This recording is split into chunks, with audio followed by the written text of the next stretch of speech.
André Berenguel, boa tarde. Boa tarde, Marco Guarizo. Boa tarde a todos que nos acompanham.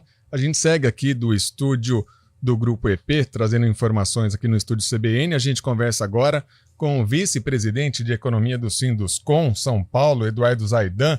Senhor Eduardo, muito boa tarde. Obrigado em atender a CBN Campinas. Boa tarde, é um prazer falar com vocês. Eduardo, a gente tem esse setor da construção civil que é de fundamental importância e ele sempre acaba balizando, né, de certa forma, a economia.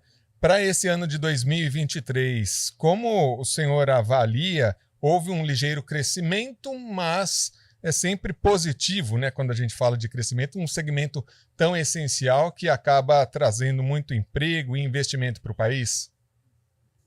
É verdade, você tem razão. A construção civil, ela esse ano andou razoavelmente bem. A gente está esperando uma taxa de crescimento aí do PIB setorial de cerca de 2,4. Ele é bastante bom se você considerar que o IBGE mede o PIB da construção levando em conta todo tipo de construção, não só a construção que passa pelas construtoras formais, infraestrutura residencial e tal, mas também aquelas reformas, autoconstrução, tudo isso cai no cálculo do IBGE.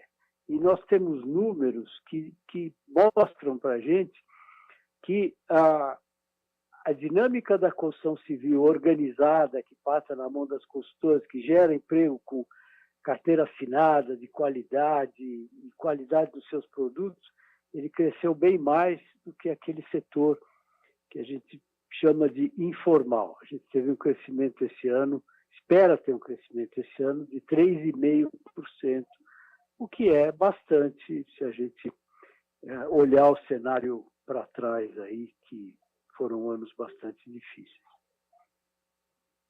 Agora, trazendo, o senhor falou desse crescimento, né, esse olhar positivo, para o ano que vem há uma perspectiva de um crescimento maior ainda.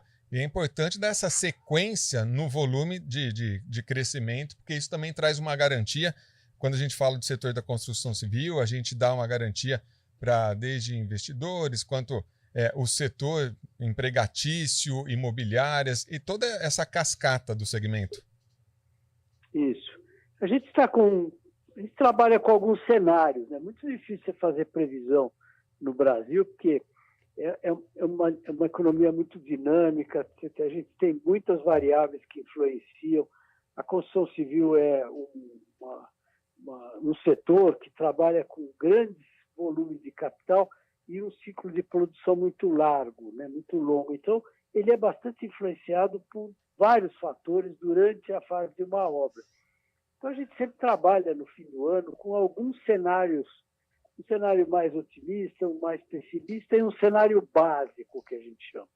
Então, para esse cenário básico, a gente está imaginando qualquer coisa para a construção civil entre 2,9%, 3%, 3,1%. E se for abaixo disso, vai para o cenário pessimista e acima disso para um cenário mais otimista.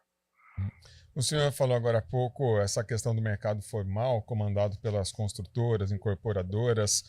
Agora, por outro lado, a gente tem também o fator do mercado de autoconstrução e aquelas pequenas obras e reformas. Isso também acaba contribuindo aí nesse índice final, digamos assim? O IBGE soma tudo, né? O que eu estou tentando ressaltar é que a dinâmica do setor formal, que a gente chama, ela está muito melhor do que esse setor das famílias, que a gente chama construção de família, autoconstrução e tal.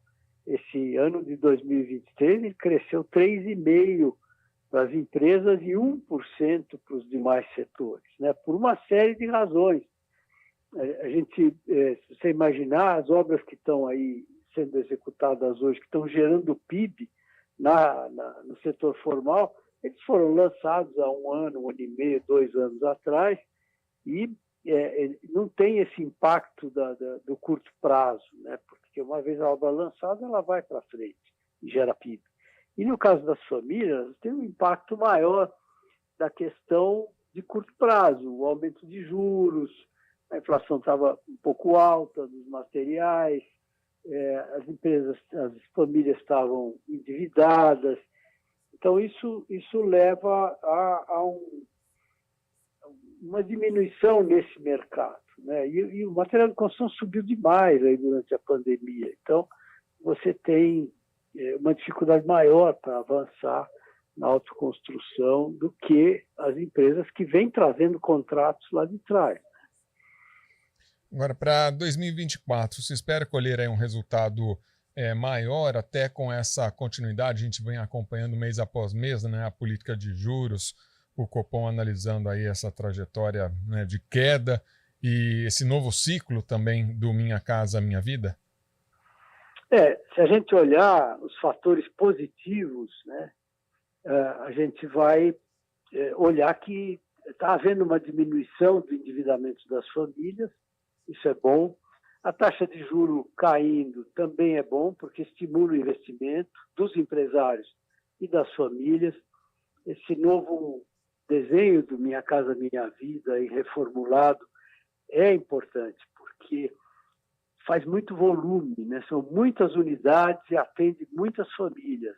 Então, você lança 200 unidades no Minha Casa Minha Vida, quando você lança 25, 30 no mercado de alta renda, né? Faz diferença. E você tem também alguma condição, né, de melhoria nos financiamentos pela queda de juros, por alguns mecanismos que estão mexendo aí na questão da renda e tal.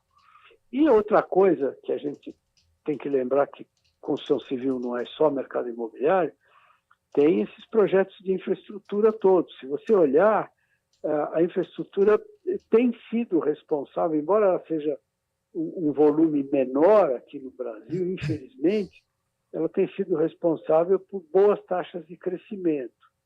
Então, com esses recentes projetos de infraestrutura aí, privatizações aí que já estão sendo contratados, principalmente na área de saneamento, portos agora que saíram 5 portos, isso tudo vira obra no futuro, né? Porque os contratos são feitos de uma maneira que obriga ao investimento. E o investimento ele passa na mão da construção civil sempre.